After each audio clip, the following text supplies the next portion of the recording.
नमस्कार, मैं हूं आपके साथ शिप्रा झा और आप देख रहे हैं प्रदेश का नंबर 1 न्यूज चैनल। रात के 9 बजने वाले हैं और आप देखना शुरू कर चुके हैं देश का पहला समझाने वाला बुलेटिन खबर तो समझिए। इस आधे घंटे में हम आपको बड़ी खबरें दिखाएंगे, खबरों के मायने आपको समझाएंगे। तो आइए शुरू करते हैं खबरों को समझने का सिलसिला, लेकिन उसके पहले जल्दी से जान लेते हैं आज की 4 बड़ी खबरें। गांधी मैदान से जेल और जेल से बेल की कहानी आपको बताएंगे। सीएम नीतीश कुमार की तीसरी कसम आपको समझाएंगे। किसने दी 56 लाख महिलाओं को खुशखबरी, ये भी बताएंगे और साथ ही HMPV वायरस को समझाएंगे। शुरुआत सबसे पहले करेंगे बड़ी खबर के साथ। बीपीएससी की प्रारंभिक परीक्षा को रद्द किए जाने की मांग को लेकर आमरण अनशन पर बैठे जनसुराज के संस्थापक प्रशांत किशोर को अब बिना शर्त जमानत मिल गई है। पीके जेल से बाहर आ गए हैं। जेल से बाहर आने के बाद प्रशांत किशोर ने कहा कि उनका अनशन जारी था, जारी है और जारी रहेगा। तो प्रशांत किशोर को बिना किसी शर्त के कोर्ट से जमानत मिल गई और उसके बाद मीडिया से मुखातिब हुए, प्रेस कॉन्फ्रेंस किया और इस प्रेस कॉन्फ्रेंस में उनके साथ उनके वकील भी मौजूद रहे। साथ ही साथ प्रशांत किशोर ने एक बार फिर से कह दिया कि जो आमरण अनशन पर वो बैठे थे वो अभी भी जारी रहेगा। खत्म करूंगा, मेरा अनशन जारी था, जारी है और आगे जारी रहेगा और मैं ये अनशन वापस नहीं ले रहा हूं। और अब आप समझिए प्रशांत किशोर ने अनशन से क्या खोया और क्या पाया। बिहार में इसी साल विधानसभा का चुनाव है। बिहार में 60% से अधिक आबादी युवाओं की है और युवाओं के मुद्दे पर बिहार में हर बार जमकर सियासत होती है। युवाओं को अपनी तरफ करने की कोशिश होती है। बीपीएससी पीटी परीक्षा के मुद्दे पर बिहार की सियासत गर्म है। विपक्षी दलों ने इसको भुनाने की जमकर कोशिश भी की, लेकिन फिलहाल प्रशांत किशोर सबसे आगे दिख रहे हैं। उपचुनाव में फेल हो चुके प्रशांत किशोर ने इस मुद्दे को पहचाना और अनशन से लेकर जेल जाने तक का जोखिम उठा लिया। अनशन स्थल से उठाने की वजह से पूरे देश में प्रशांत किशोर की चर्चा हुई, क्योंकि आज सुबह ही लगभग 4 बजे प्रशांत किशोर को पुलिस ने अपनी हिरासत में पहले लिया था। मतलब ये कि फेल साबित हो रहे प्रशांत किशोर को संजीवनी मिल सकती है। मौका तेजस्वी यादव जैसे विपक्षी नेताओं के पास भी था, वो भी इस मुद्दे को उठा सकते थे, लेकिन फिलहाल प्रशांत किशोर बाजी मारते हुए दिख रहे हैं। और अब सोमवार का पूरा घटनाक्रम हम आपको समझाते हैं कि आखिर क्या क्या हुआ, कैसे प्रशांत किशोर को की गिरफ्तारी हुई, कैसे वो जेल गए और फिर कब उन्हें बेल मिली। तारीख 6 जनवरी 2024, समय सुबह के 3:40, जगह पटना का गांधी मैदान। हर तरफ सन्नाटा पसरा है। पटना के बाकी लोगों की तरह गांधी मैदान में अनशन कर रहे प्रशांत किशोर और उनके समर्थक भी गहरी नींद में हैं। लेकिन महज 2 मिनट बाद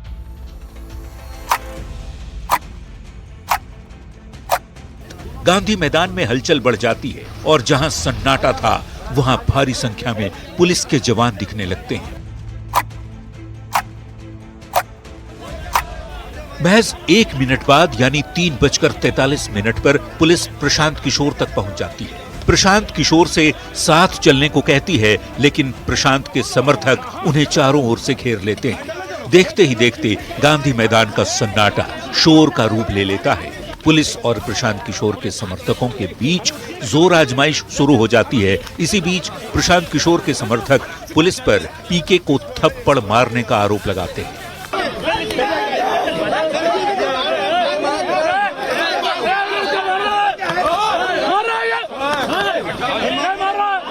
हालांकि पुलिस ने आरोपों को सिरे से खारिज कर दिया। समर्थकों के विरोध के बावजूद पटना पुलिस प्रशांत किशोर को हिरासत में ले लेती है और एम्बुलेंस में बिठाकर अपने साथ ले जाती है। इसके बाद पुलिस आमरण अनशन पर बैठे सभी लोगों को वहां से हटा देती है। इसके बाद समाचार होते होते पुलिस धरना स्थल पर पड़े गद्दे और कंबल को भी एक गाड़ी में भरकर मौके से हटा देती है। इसी बीच सबके जहन में ये सवाल घूमने लगता है कि प्रशांत किशोर को पुलिस कहां ले गई, तब तक सुबह हो चुकी होती है और लोगों को पुलिस की कार्रवाई के बारे में पता चलने लगता है। इसी बीच खबर आती है कि पुलिस प्रशांत किशोर को लेकर पटना एम्स आई है, लेकिन यहां हंगामा न हो इसकी वजह से 7:15 बजे पुलिस प्रशांत किशोर को एम्स से लेकर बाहर निकली। पुलिस यहां समर्थकों के विरोध पर लाठीचार्ज भी करती है। खबर आती है कि पुलिस ने प्रशांत किशोर को अरेस्ट कर लिया है। गिरफ्तारी के बाद मेडिकल कराना जरूरी होता है, इसलिए पहले पुलिस पीके को लेकर पटना एम्स पहुंचती है।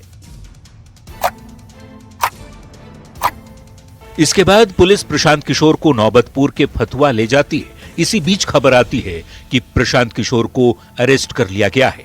गिरफ्तारी के बाद मेडिकल कराना जरूरी होता है। यही वजह है कि 10:15 बजे पुलिस प्रशांत किशोर को फतुहा प्राथमिक स्वास्थ्य केंद्र लेकर पहुंचती है और मेडिकल कराती है।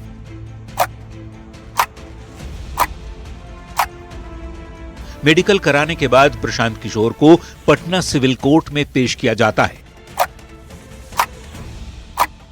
पेशी के बाद कोर्ट ने प्रशांत किशोर को सशर्त बेल दे दिया, लेकिन प्रशांत किशोर सशर्त जमानत लेने को तैयार नहीं है। इसके बाद कोर्ट उन्हें 14 दिनों की न्यायिक हिरासत में भेजने का आदेश देती है।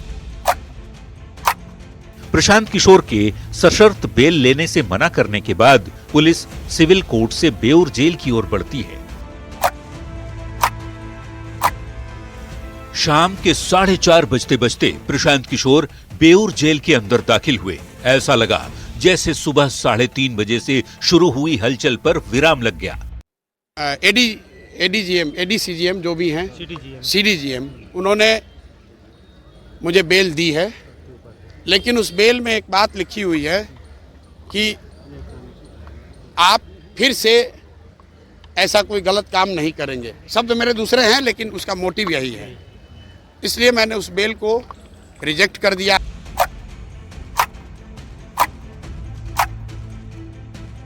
लेकिन 7 बजते जेल जाने के मामले में नया मोड़ आ गया और खबर आई कि प्रशांत किशोर को बिना शर्त यानी अनकंडीशनल बेल मिल गई।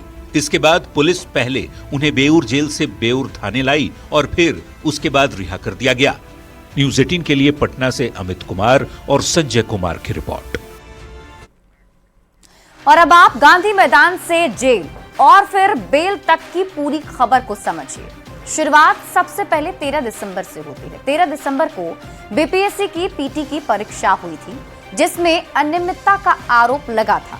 पेपर रद्द करने की मांग शुरू हो गई और उसके बाद इस पूरे मसले पर पूरे बिहार में जमकर सियासत शुरू हो गई। गांधी मैदान से जेल और फिर बेल तक की खबर में अगली कड़ी थी 2 जनवरी की। 2 जनवरी को प्रशांत किशोर का आमरण अनशन शुरू हो गया। पटना के गांधी मैदान में गांधी मूर्ति के नीचे बैठ गए 150 लोगों के साथ उनका आमरण अनशन शुरू हो चुका था। और उसके बाद 2 जनवरी को ही शाम 5 बजे और रात 9 बजे प्रशांत किशोर का सबसे पहले शाम 5 बजे उन्होंने आमरण अनशन शुरू किया और रात 9 बजे प्रशांत किशोर को प्रशासन का नोटिस भी आ गया। प्रशासन की तरफ से उन्हें वहां से हटने के लिए कहा गया। इसके बाद 2 जनवरी को उन्हें गांधी मैदान से हटने को कहा गया था, लेकिन प्रशांत किशोर जो थे वहीं पर डटे रहे, वहां से वो नहीं हटे। गांधी मैदान से जेल और फिर बेल के कड़ी में 3 जनवरी का दिन आता है जब प्रशांत किशोर पर एफआईआर हुआ। 3 जनवरी को प्रशांत किशोर पर एफआईआर पुलिस की टीम ने कर दिया।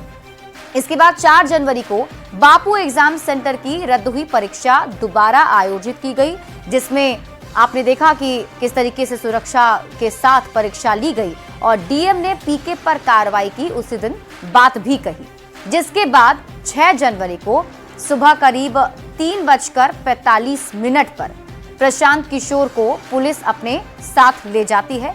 गांधी मैदान से अपने साथ लेकर पुलिस चली जाती है और 7 बजे के करीब प्रशांत किशोर को रात में बेल मिल जाती है। और ऐसे में प्रशांत किशोर अब ये कह रहे हैं कि अभी भी उनका अनशन जारी रहेगा। बढ़ते हैं आगे। सीएम नीतीश कुमार ने लगातार तीसरे दिन ये बयान दिया कि वो गलती से महागठबंधन में चले गए थे, अब एनडीए में ही रहेंगे। गोपालगंज और मुजफ्फरपुर के बाद वैशाली में भी सीएम नीतीश कुमार ने कहा कि उन्हें पहली बार सीएम वाजपेयी जी ने बनाया था, एनडीए से उनका रिश्ता अटूट है। ये रिपोर्ट देखिए, फिर खबर तो समझिए। अब हम लोग का सब साथ, अब कौन क्या बोलते रहता है उससे कोई लेना देना।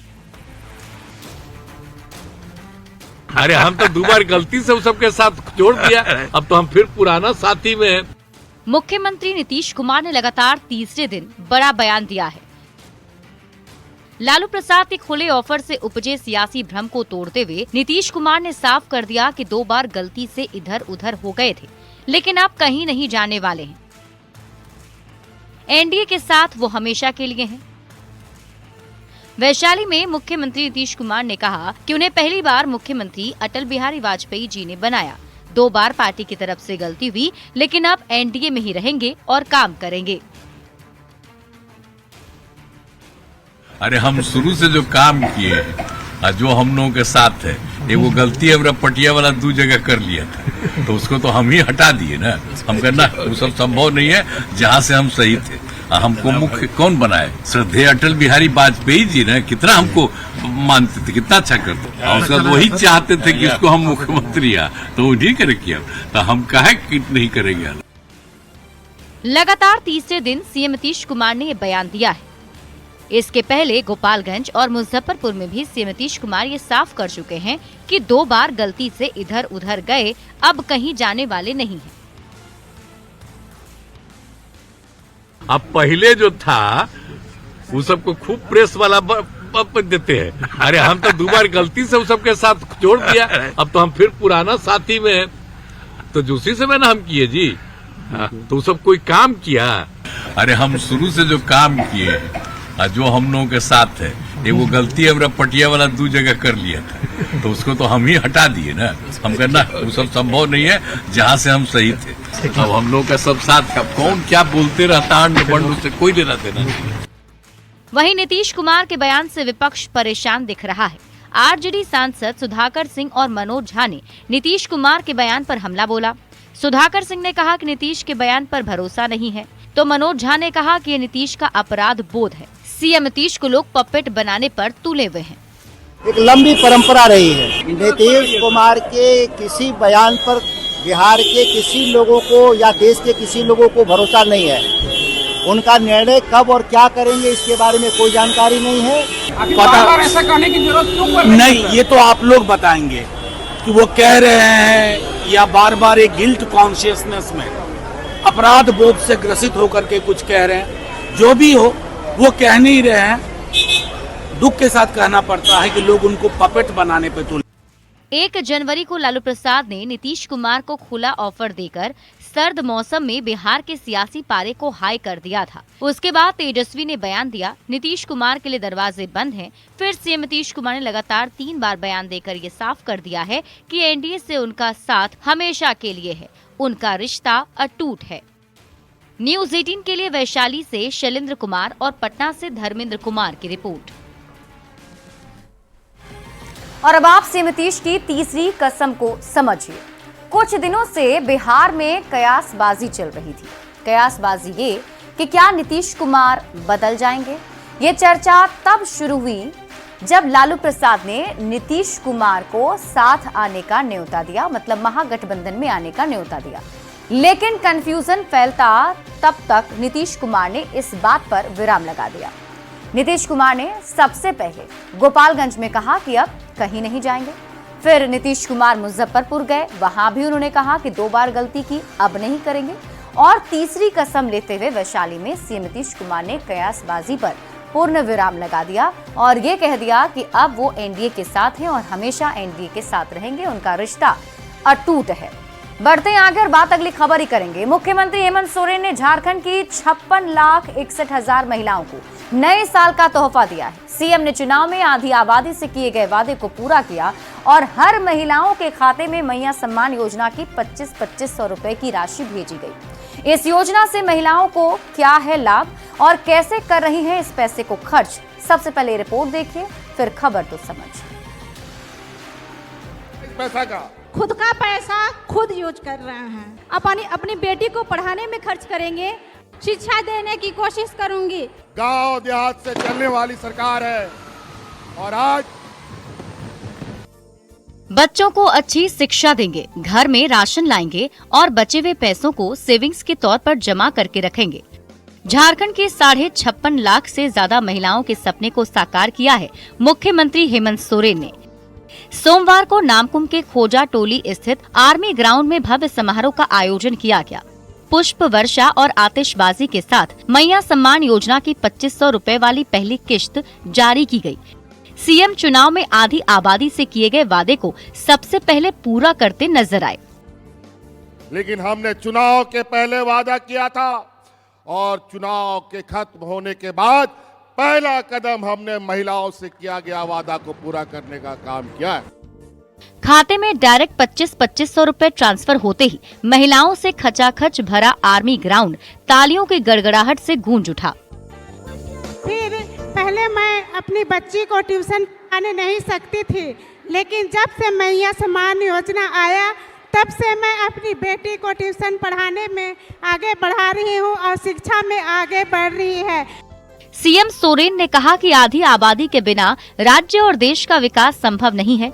महिलाएं भी सपना देखती हैं, उन सपनों को पूरा करने के लिए पैसे होने चाहिए। हमने चुनाव में जो वादा किया, महिलाओं को सम्मान देकर वादे को पूरा किया। अब उसी पैसों से महिलाओं के सारे सपने साकार होंगे। रांची संवाददाता अविनाश कुमार के साथ ब्यूरो रिपोर्ट, न्यूज़ 18।